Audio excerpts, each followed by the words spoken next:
To fa Babson Comedy TV ta kawo mana sabon salo sabon samfur. Wai shiƙa da daddare. Ina sauri haka ina zaki ce ne haka. Wani gidan TV ne ya fito. Babson Comedy TV. Shi ne fa yanzu nake ƙoƙarin in fita in je in nemo kawai sai ka tsaya ka wani kurma min kira. Ka bar na ma in je in nemo. Shi nake so in je in nemo in gani. Ya baza duniya abubuwa na zamani kala-kala daban-daban. Sai fa baka ga abubuwan mamaki. To ai baki sani ba. Babson Comedy TV ba sai kin je kina nema a kafa ba ko kuma ki shiga mota ko ki hau babur. Kina kwance a ɗakin ki akan gado. Ban gane me kake nufi ba.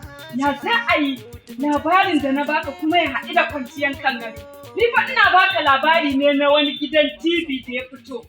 Ke dai buƙatar ki ɗauko wayan nan ta zamani wato Android.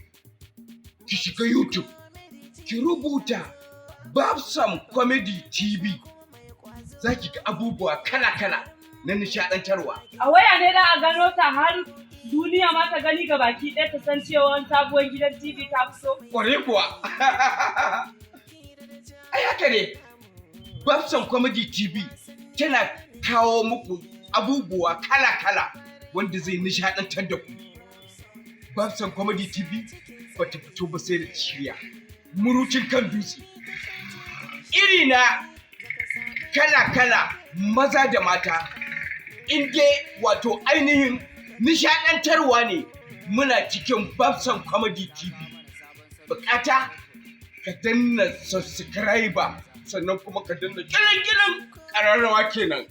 Za ka ga abubuwa kala-kala a cikin Babson Comedy TV. Allah! Gaskiya ni ma zan je in gani. Kai wallahi dole ne. Babson Comedy TV. Babson Comedy TV. Babson Comedy TV.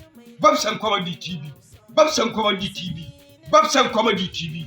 Babson Comedy TV. Akwai gumbo saka gasa cikin tsari.